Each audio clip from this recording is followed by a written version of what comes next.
Assalomu alaykum. Efirda Ozodlikning qurultoyi eshitilishi. Uni bugun Pragadagi studiyada men Sirojiddin Islom olib boraman. Qurultoyning bugungi mavzusiga O'zbekiston avtosanoatining kelajagi bormi deb nom qo'ydik. Bu mavzuni ko'tarishimizga O'zbekistonning Asaka shahrida chiqarilgan avtomobillar eksportining keskin qisqarib ketgani hamda GM O'zbekiston shirkatida korrupsiya ayblovlari bilan shirkat rahbarlarining hibsga olinishi hamda shirkatga aloqador yana ko'plab shaxslarning so'roq qilinayotgani sabab bo'ldi. O'zbekiston hukumati Rossiyada o'tmayotgan GM O'zbekiston mashinalarini mamlakatga qaytarishga harakat qilayotgani aytilmoqda. Ozodlik manbalariga ko'ra, buning uchun Avtosanoat davlat shirkati Rossiyaga bir guruh mutaxassislarini ham yuborgan.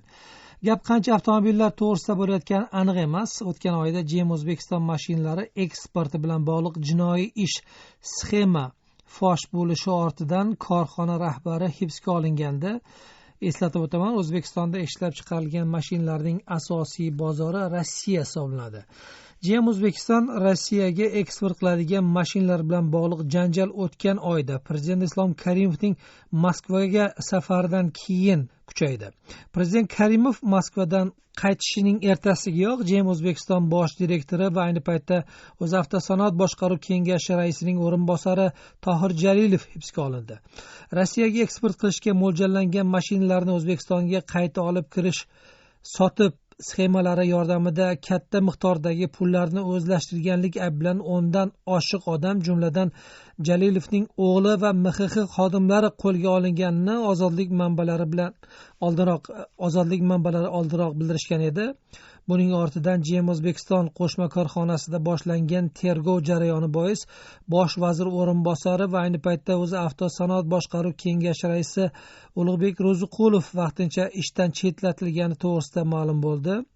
Ro'ziqulov GM O'zbekiston shirkatida olib borilayotgan tergov ishi davomida so'roq berayotgani bois o'z arizasiga ko'ra vaqtincha ishdan ozod qilingan, chetlatilgan deya bildirishdi Ozodlik manbalari. Shu manzarada O'zbekiston avtosanoatining kelajagi nima bo'ladi degan savolning tug'ilishi tabiiy.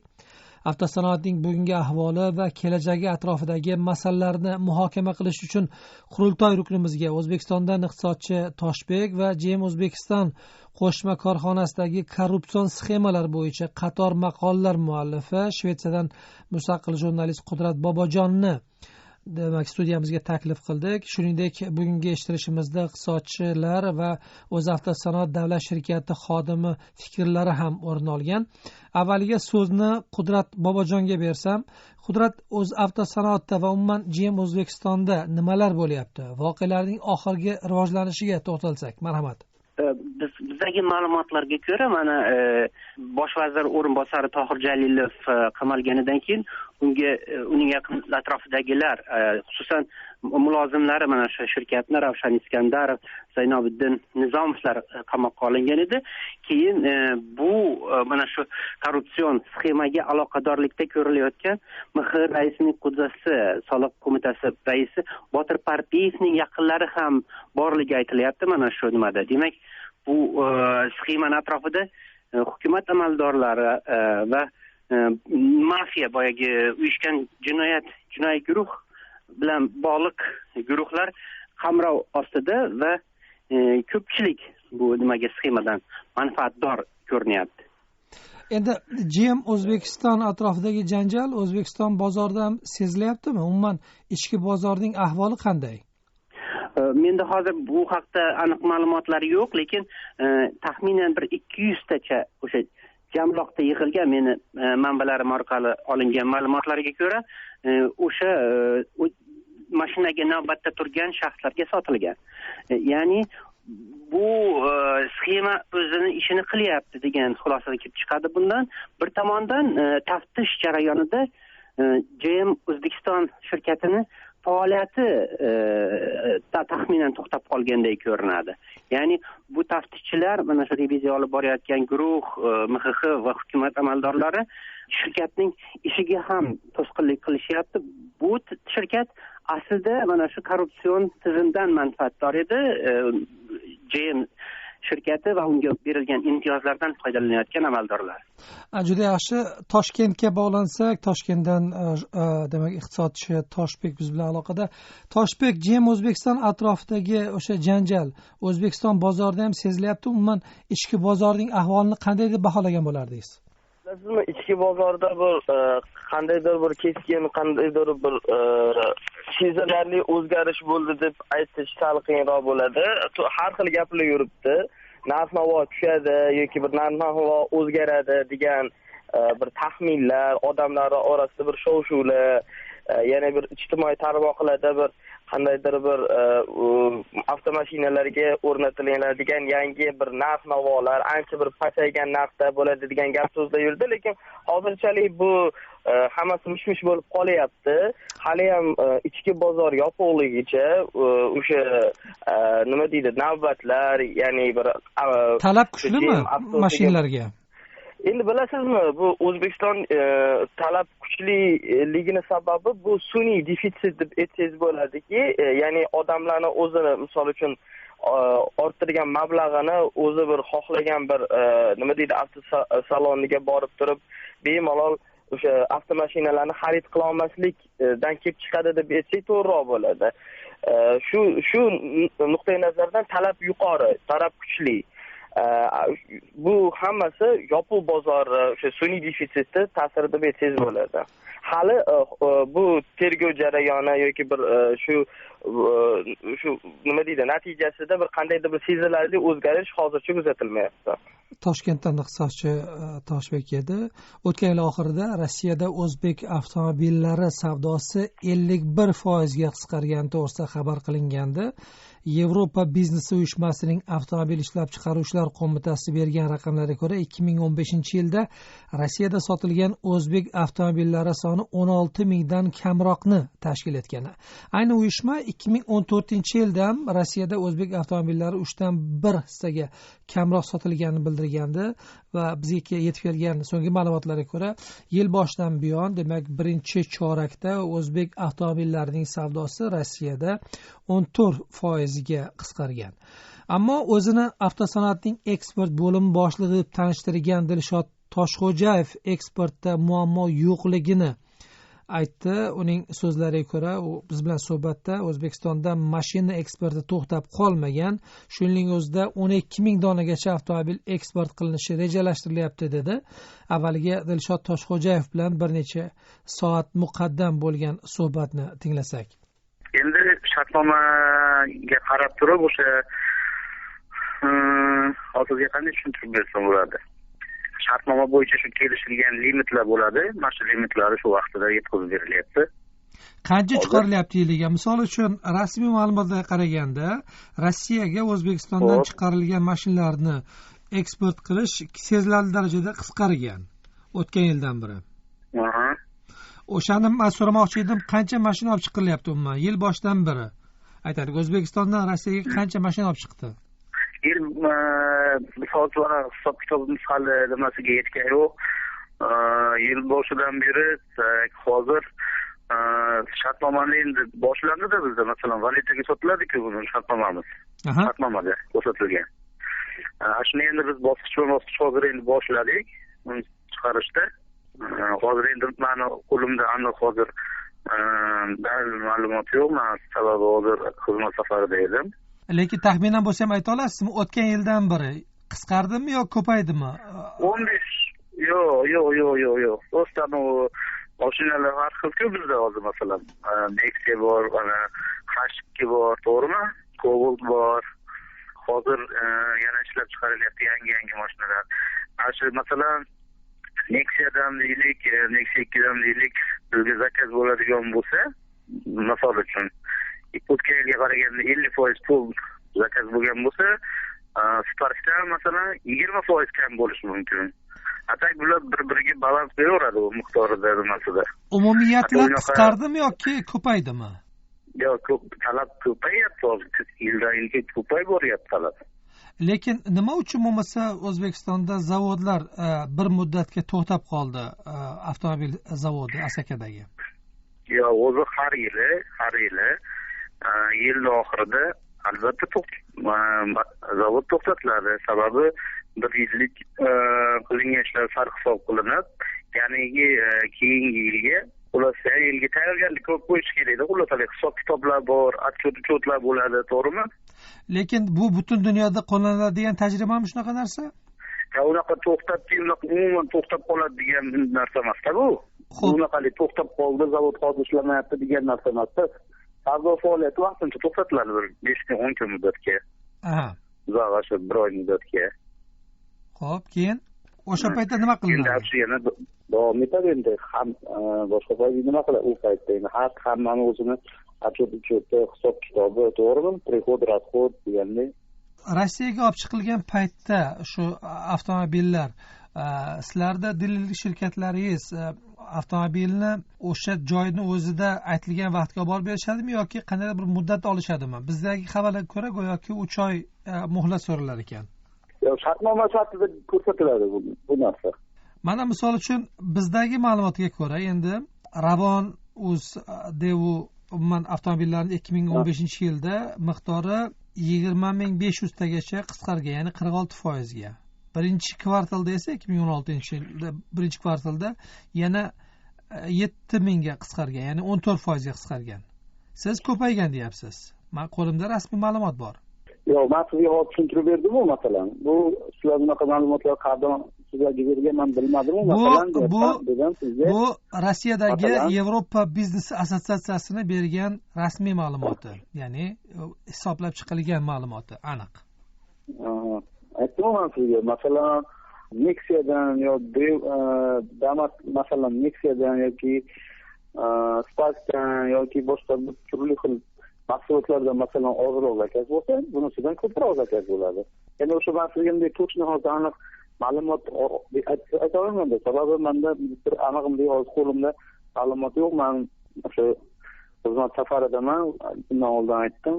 Hali masalan o'zimizni ishxonada bo'lganimizda bunaqa deb sizga men to'g'ri bir ma'lumot berishim mumkin edi. Endi aytasizmi, Rossiyadan tashqari boshqa bozorlar ham izlanyaptimi? Qayerlar bor? Ha, boshqa nimalarimiz bilan ham mana bizni shartnomalarimiz bor. Mana masalan hozir Qozog'iston, Belorussiya, Turkmaniston degandek. Lekin Qozog'iston O'zbekistondan mashina olish to'xtatgan edi-ku, o'zimiz chiqaryapmiz deb turib. Qachon to'xtatgan? O'tgan yillarda. Yo'q. Endi mana bunday tushuningda, masalan, sizga qanday aytsam bo'ladi? Masalan, bir bo'layotgan shartnoma tuzilgandan keyin, masalan, bitta mahsulotni olinadigan bo'lsa, ma'lum bir miqdorga, ma'lum bir masalan chorakka masalan to'xtatish yo vaqtincha pauza bo'lishi mumkin-da. Unaqa hech unaqa narsa bo'lmaydi. Sababi davlat o'rtasida tuziladigan shartnomalar bor, boshqa bor. Valyuta operatsiyalari bor, bitta savdo sotuv operatsiyalari bor. Bu hech qachon to'xtab qolmaydi ikki davlat o'rtasida. Ya'ni hech qachon to'xtamagan demoqchisiz, a? Unaqa to'xtab qolmaydi. Savdo operatsiyalari ayniqsa valyuta bilan amalga oshiriladigan savdo aylanmalari hech qachon to'xtab qolmaydi. Nima uchun O'zbekistonda Rossiyaga qaraganda, misol uchun xorijga qaraganda, O'zbekistonda o'zida O'zbekiston fuqarolariga mashinalar narxi qimmat? Endi sababi bu nimaku, narsa bo'ladi. Ichki yalpi mahsulot bilan tashqi yalpi mahsulotni masalan farqi bor-ku, masalan. Yo'q, qandaysiga O'zbekistonda o'zida qimmatroq, o'z fuqarolariga chet elga arzonroq. Tak. Bu endi bunga men javob berish nimasiga ega emasman, to'g'risi. Bu nimasiga emassiz? Ya'ni siz javob bera olasizmi yoki bera olmaysizmi? Siz mana O'zbekistondan chiqarilgan avtomobillarni sotishga mas'ul odamlardan birisiz. Ya'ni buni asoslab bera olasizmi? Nimaga bunday? Endi sababi tashqi valyuta uchun arzon bo'ladi-ku, Yevropani masalan tashqaridagi savdo faoliyatining ishlariga nima olib kirish uchun. Nima uchun? Tashqi masalan nima uchun? Shu sababi tashqi valyutani o'z nimaga olib kirishda endi ba'zi mana shu narsa valyutani ko'proq bo'lishini deyapsiz. Lekin mana shu O'zbekistonning o'zida bu korrupsiyaga yo'l ochmaydimi? Mana bizdagi bor ma'lumotlarga ko'ra, bu tasdiqlangan ma'lumotlarga ko'ra, Qozog'istonga chiqarilgan avtomobillar yana O'zbekistonga qayta olib kelib turib, ustiga qo'shimcha pul qo'yilib sotilgan. Va alal oqibat mana Tohirjon Jalilov qo'lga olindi. to'g'risidan bu savolga javob bera olmayman. Faoliyatimga kirmaydi. Faoliyat doirasiga kirmaydi. Men bu savollarga javob bera olmayman shu. Bizdagi yana ma'lumotlarga ko'ra, go'yoki O'zbekistondan olib borilib hozir Rossiyaga taqdim etilayotgan, sotilish kerak bo'lgan avtomobillarni narxi ayni klassdagi boshqa mamlakatlarda chiqqan avtomobillar narxiga qaraganda tannarxi 50% ga qimmat ekan. Ya'ni raqobatbardosh emas ekan. Bu masalada nima deysiz? Bilmoqchisizki, boshqa mamlakatlardan Rossiyaga keltirilgan ayni klassdagi avtomobillarning narxi O'zbekistondan chiqarilib hozir Rossiyaga olib borilayotgan ayni klassdagi avtomobillardan arzon ekan. Bilmadim endi bu bitta endi aslonoy bojxona bojiga ahamiyat berish kerak-da. Xo'p. Boj to'lovlari bor, shunga bog'liqlik tomonida bu bizga nimamizga bog'liq tomoni yo'q-da. Ya'ni tushunmadim. Rossiya O'zbekistonga boshqa mamlakatda avtomobillarga qaraganda ko'proq boj qo'yadimi? O'zbekiston avtomobillari hozir qimmatroq demoqchimisiz? Shunaqa ayni klassdagi avtomobillarga qaraganda, ha. Masalan, biz olib qaraydigan bo'lsak, O'zbekistonda mahsuloti masalan unaqa qimmat emas, normal darajada u. Lekin 50% deyishyapti. Телефон абонента выключен или находится вне зоны обслуживания. Телефон абонента выключен или находится вне зоны обслуживания. Mana eshitganingizdek, o'zini Avtosanoat Holdingi eksperti bo'limi boshlig'i deb tanishtirgan Dilshod Toshxo'jayev bilan suhbat edi. Eslatib o'taman, bizga dastlab Dilshod Xo'jayevning o'zi aloqaga chiqdi va uning nuqtai nazari o'z avtosanoat qarashlarini qanchalar aks ettiradi bilmaymiz. Qudrat, men suhbatni tingladingiz, nima deysiz bunga? Toshxo'jayevning fikrlaridan shu narsa kelib chiqadiki, narxlar o'rtasidagi farq asosan keyin eksport qilinayotgan mashinalar nimasi bizdagi ma'lumotlarga ko'ra ayni Ravon nakleykasi ishlab chiqarayotgan shirkat ham qo'lga olingani aytilyapti. Men yana bir marta qo'shimcha qilmoqchiman. Eltuz.com'ga berilayotgan xabarlar rasmiylar tomonidan tasdiqlanmagan, lekin O'zbekistonning ichida aynan eksport mashinalariga ehtiyoj ko'pligini anglatadi bu. Ya'ni birinchidan arzon, keyin eksportga chiqarilayotgan mashinalarning sifati yaxshiligi haqida gapiriladi va bundan manfaatdor turli guruhlar bor. Ayni paytda SNB xodimlari tomonidan mana shu Chimkentdagi, ya'ni eksport qilinayotgan mamlakatlardan biri hisoblangan jamloqda saqlanayotgan Rossiyaga jo'natilayotgan mashinalar o'rtasida tafovut borligi aytilyapti. Oldingi ma'lumotlarimizda bizga sizdirilgan ma'lumotlarda aytilgandi 10 mingta deb. Bugun olgan xabarimizga ko'ra 3 mingtacha mashina qolgan. Buni dronlar atrofida dronlar yordamida, ya'ni uchquchlar, maxsus uchquchlar yordamida tekshirishgan. Bu ham taxminiy ma'lumot bo'lishi mumkin, lekin bu narsa shuni ko'rsatadiki, izlar yashirishga harakat qilinyapti. Ya'ni ma'lum bir mana shu hududdan, mana shu sxemadan daromad ko'rayotgan shaxslar mashinalarni qariyb 70%ni, ko'proq foizini olib chiqib ketishganini anglatadi.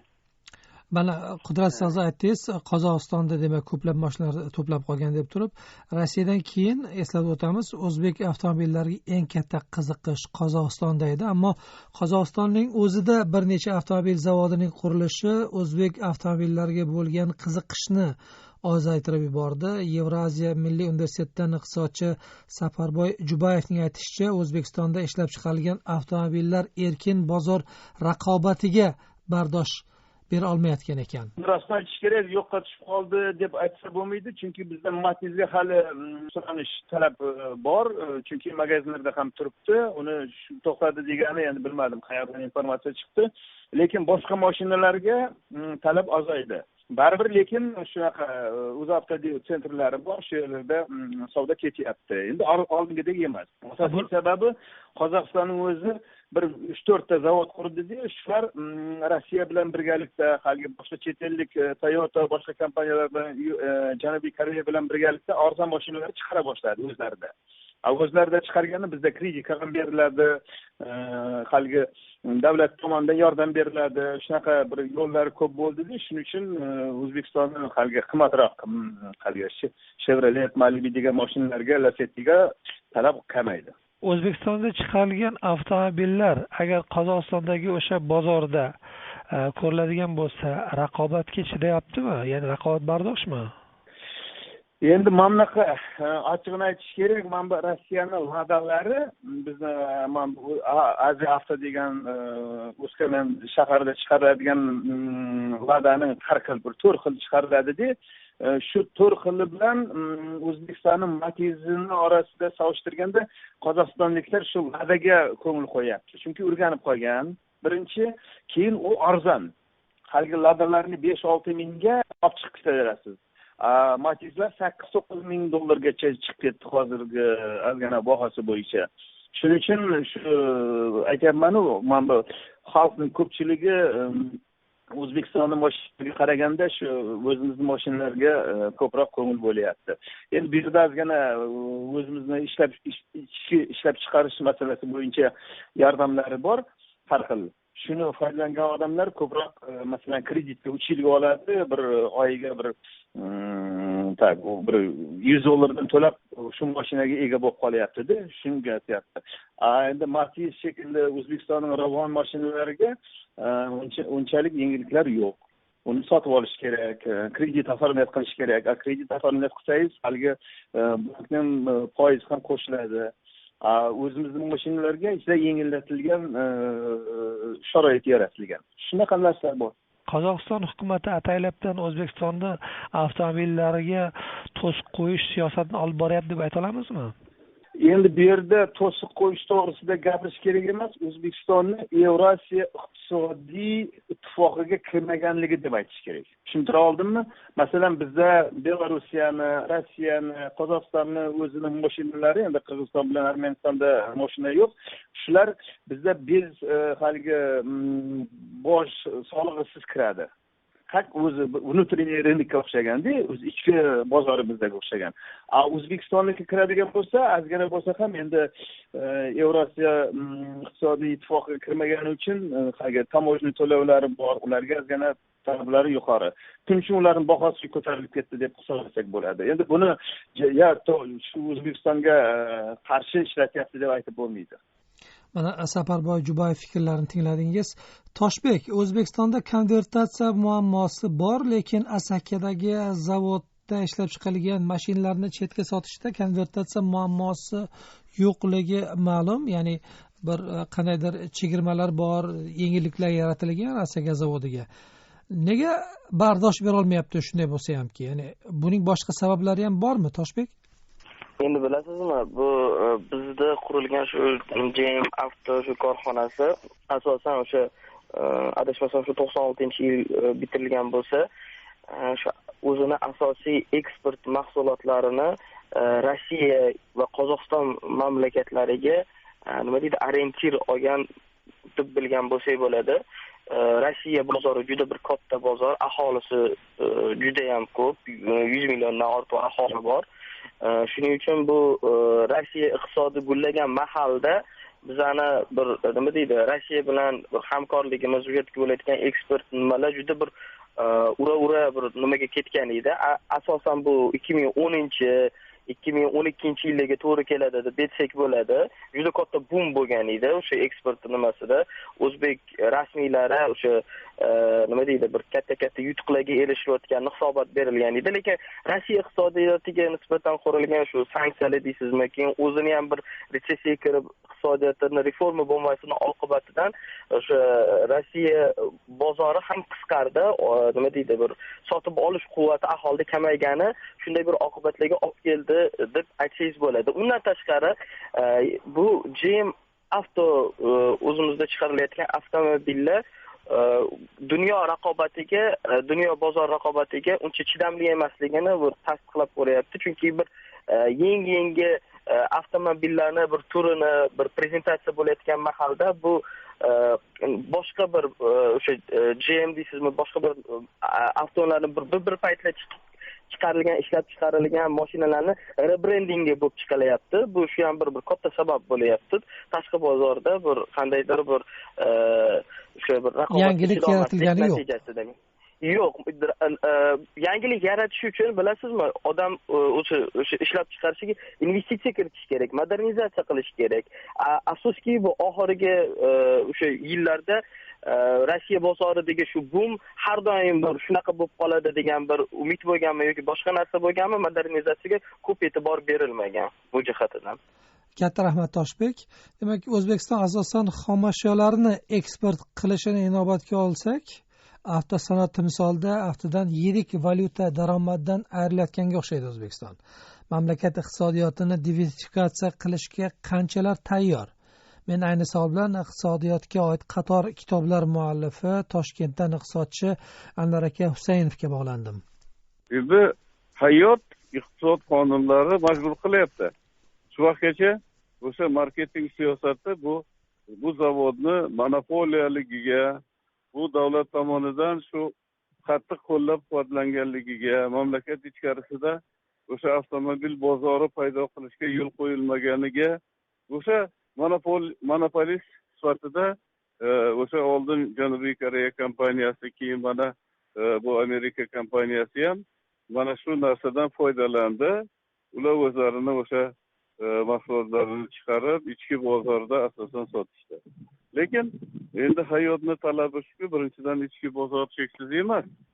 Endi haligi o'ziga to'q boy odamlar yetarlicha mashina olib bo'ldi. Bozor ancha to'ldi. Endi yoki xorijga mol chiqarish kerak, yoki endi zavodni yopib qo'yish kerak. Shu uchun bir o'sha erkin iqtisodiy siyosat, yaxshi bir jonli marketingni yo'lga qo'yish kerak. Kuchli avtosanoat bilasiz, kuchli raqobatga asoslanganda, shu manzarada avtosanoatimiz kelajagi nima bo'ladi deb o'ylaysiz? Agar o'sha kuchli marketing bo'lmasa, xalqaro bozorlarga intilish bo'lmasa, demak bu boshqa korxonalarga o'xshab, masalan vaqtida o'sha bizda O'rta Osiyo Qozog'istonda yagona ekskavator zavodi bor edi. Lekin hamma narsasi bor edi, yaxshi ekskavatorlar chiqarar edi, lekin o'sha marketingga e'tibor berilmaganligi uchun, bozorlar uchun kurashilmaganligi uchun marketing sohasidagi kadrlar tayyorlash, ularni yuqori baho berib oyliklarini baland qilib qo'yilmaganligi uchun o'sha zavod yopildi. Xuddi o'shanday bu avtomobil zavodi ham xavfli holatda. Lekin agar o'sha O'zbekistonni o'sha hukumati va Chevrolet agar birgalikda bir harakat qilib, mana shu marketing siyosatini keskin o'zgartirsa, bizda yutuqli tomonlari bor bu zavodda. Nimada? Mehnat unumdorligi yaxshi, baland. Ishchilarimizni malakasi o'sha Mercedesdan ham qolishmas ekan. Men o'sha zavodda bo'lganimda Mercedesni prezidenti kelib ketgan ekanda, o'sha haligi mehmonlar daftarida yozib qoldiribdiki, men hayratga qoldim. Qisqa vaqtning ichida mana shu Andijon va uni atrofidagi ikkita rayondan 3,5 ming malakali ishchi chiqqan va ular shunday mahorat bilan ishlayaptiki, xuddi bir umr bu avtomobil ishlab chiqarayotgan bir bizni Germaniyadagi Stuttgart shahriga o'xshaydi deb yozgan o'sha daftarida. Demak, bitta katta yutug'imiz arzon, haligi juda ham oyligi masalan o'sha Janubiy Koreya kompaniyalariga yoki Germaniyaga nisbatan 5-10 marta kam oylikka ishlaydigan, lekin malakasi ulardan qolishmaydigan ishchi kuchi bor. Bu katta plyus. Keyin endi mamlakat ichkarisida yana bir qator o'sha bizda endi baribir to'lovlar, elektroenergiya ham arzonroq. Shu ma'noda albatta tannarxi bozorga o'tadigan sifatli mahsulot chiqarish mumkin. Stanoklar, o'sha texnologiyalari juda ham bugungi zamon talablariga javob beradi. Agar lekin bu zavod endi marketingga katta kuch tashlash kerak. Birinchidan o'sha aqllarni jalb qilish kerak, kerak bo'lsa o'sha xorijdan eng kuchli mutaxassislarni chaqirish kerak. Ikkinchidan, demak o'sha reklamaga, mana endi qo'shni davlatlar bilan aloqalarni, iqtisodiy aloqalarni yaxshilashga butun kuchni tashlash kerak. Shunda masalan hali bu Chevroletni bir qator mashinalari, ayniqsa mana Jeeplar, mana bu yangi chiqayotgan mashinalar, Ravonlar, bular o'sha narxi va sifati bo'yicha yaqin 10 yilda raqobatli avtomobillar. Faqat savdo qilganda endi bir strategiyaga ega bo'lish kerakki, masalan, o'sha Rossiyada, Qozog'istonda birinchidan davlatlararo shartnomalar bilan birozgina qo'llab-quvvatlash kerakda. O'sha joylarda servis markazlari ochish. O'sha servis markazlarida ham o'zimizda o'zbekistonlik malakali ishchilar borib arzon xizmat ko'rsatish kerak. Va biz endi demping qilishimiz kerak. Toshkentdan Anvar Husaynov fikrlari edi. Toshbek mana Anvar aka so'zini oxirida biz demping qilishimiz kerak degan gapni aytdi. Ya'ni o'sha zararga bo'lsa hamki xizmatlarni shakllantirish kerak boshqa mamlakatlarda dedi. Umuman O'zbekistonda bir monopolistik shirkat mana shu ishni amalga oshirishga tayyor deb o'ylaysizmi? Toshbek. Endi bilasizmi, bu tayyor yoki tayyor emasligi haqida bir savol nima emas. Bu agar bir majbur siyosatini, agar bu nima deydi, o'sha GM korxonasi siyosatini bir nima deydi, o'zini bir nima qilish yo'nalishini o'zgartirmas ekan, bu qandaydir bir tupik ko'chaga kirib qolish yo'liga olib kelishi mumkin. Chunki bu bugungi kunda bu korxona, bu monopolist korxona O'zbekistonda ichki bozorida, lekin bu har doim ham bu shundoq bo'lib turadi degan bir gap emas. Ertaga bir siyosatlar o'zgarishi mumkin yoki bir boshqa sharoitlar bo'lishi mumkin. O'shanda bir ichki bozorda ham raqobatga duch kelishga to'g'ri kelishi mumkindir. Shuning uchun bu hozir shu narsani, shuning uchun ham bir korxonalar o'ziga bir strategiya qiladi, 5 yillik, 10 yillik strategiya degan narsalar bo'ladi. Ishlab chiqarish modernizatsiya planlari bo'ladi. Shunaqa narsalarni joriy qilish bu zamon talabi. Bu yirik korxonalar, o'sha Germaniyada deysizmi, Amerika Qo'shma Shtatlarida ham xuddi shu tartibda ishlaydi bozorlarni egallash uchun. Agar shu narsani bu zavod hozir bugungi kunda mana shu nima deydi, tergov jarayonlari, bir qandaydir bir korrupsion sxemalar orqasidan kelib chiqqan bir jarayonlardan o'ziga bir to'g'ri xulosa chiqarib, bir strategiya qo'yib, ya'ni undan tashqari nafaqat tashqi bozorda, ichki bozorda ham o'zini yo'nalishini o'zgartirmas ekan, hech narsa bir katta bir o'zgarish, yutuqlarga erishish qiyin bo'ladi. Qudrat Bobojonga bog'lansak, Qudrat nima deysiz?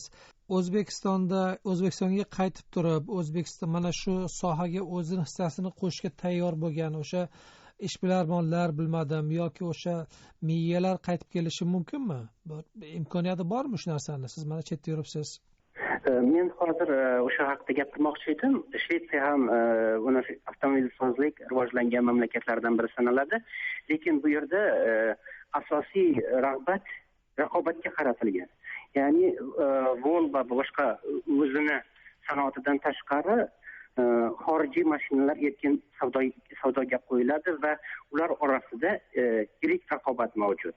O'zbekistonda bu narsa mavjud emas. General Motors shirkatiga katta imtiyozlar berilgan, preferensiya deb ataladi. Ya'ni shundan manfaatdor guruhlar bu bozorni monopol qilishga asoslangan. Ya'ni buning ichida bir qancha Rossiyaga ketayotgan mashinalar sxemasidan tashqari o'sha arzon ishchi kuchi va O'zbekistonning qimmat mashinalari va boshqa nimalardan manfaatdor kuchlar har tomonlama kemirib yotishdi mana sistemani. Keyin davlat rahbari bo'laroq Karimov bir narsada katta nuqson ko'rinyapti. Ya'ni rejim mana shu monopoliyaga va korrupsiyaga, mana shunday sxemalarga, jinoiy guruhlarni ta'minlashga qaratilgan sistema o'zini oqlamay qolyapti keyingi kunlarda va inqirozi yuzaga kelyapti katta bir shirkatni. Bu rejim xuddi o'zini dumini o'zi kemirayotgan bir maxluqqa o'xshaydi. Ya'ni bir vaqtning o'zida korrupsiya bilan shug'ullanib, bir vaqtning o'zida davlat manfaatlari bilan shug'ullanish mumkin emasligini ko'rsatyapti. Shu ma'noda men o'ylayman, faqat raqobat kirishi bilan, preferensiyalar tugatilishi bilan bir narsaga erishilishi mumkin. Ya'ni illyustratsiya qilinishi kerak korrupsion tizimlar bugungi kunda O'zbekistonda. Meni xulosalarim shundan iborat. katta rahmat. Ozodlikda qurultoy eshittirishi o'z poyoniga yetmoqda. Unda O'zbekistondan iqtisodchi Toshbek, Shvetsiyadan mustaqil jurnalist Qudrat Bobojon ishtirok etdilar. Katta rahmat sizlarga.